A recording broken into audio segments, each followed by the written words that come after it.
অবিবাহিত মেয়েরা শিবের মাথায় জল ঢালে সুন্দর স্বামী পাবে বলে, আর বিবাহিত মহিলারা শিবের মাথায় জল ঢালতে ঢালতে অভিযোগ জানায়, হে প্রভু, আমি তোমার কাছে কি চেয়েছিলাম আর কি দিলে, এই বলে। এদিকে শিবের মতন বর চাই আর বয়ফ্রেন্ড গাঁজা খেলেই দোষ, ऐसे कैसे चलेगा।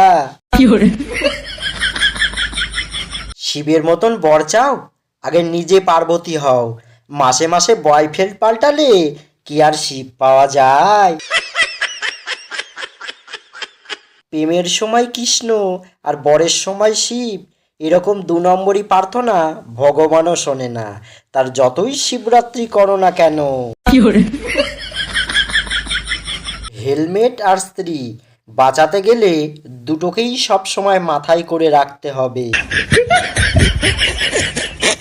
মন খারাপ? তাহলে আমাকে বিয়ে করে ফিউচার খারাপ করে ফেলুন। আমার পোস্ট দেখে হাসো, তাহলে ভাবো আমার সাথে বিয়ে হলে কতটা হাসি খুশি থাকবা। ভাবছি রাতে জুতো পরে ঘুমাবো, কারণ স্বপ্নে অনেক জায়গায় যেতে হয় তো। গতকাল রাত্রে শ্বশুরবাড়ি চলে গিয়েছিলাম খালি পায়ে।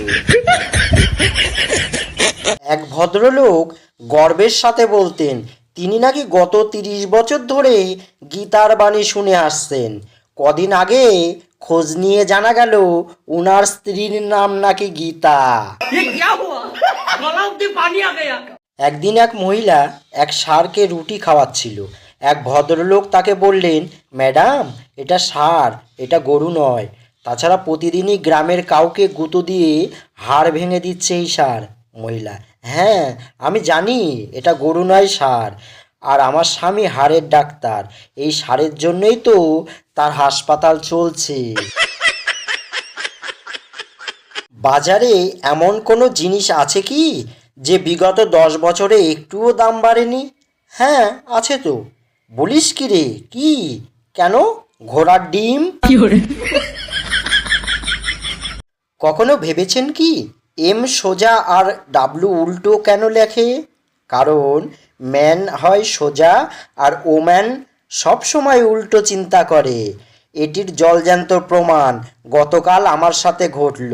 গতকাল আমি লিফটে ওপরে যাচ্ছিলাম আর এক মহিলা একটা ছোট্ট শিশু কোলে নিয়ে লিফটে ঢুকলেন। আমি লিফটের বোতাম টিপতে গিয়ে ভদ্রতাবশত জিজ্ঞেস করলাম, 2 অ্যান্ড না 3rd? মহিলা মুখ ফুলিয়ে রেগে গিয়ে বললেন, আমি এই বাচ্চাটির পিসি। একদিন ভগবান এক বিবাহিত পুরুষের মেমোরি মুছে দিয়ে জিজ্ঞাসা করলেন, কিছু মনে পড়ল?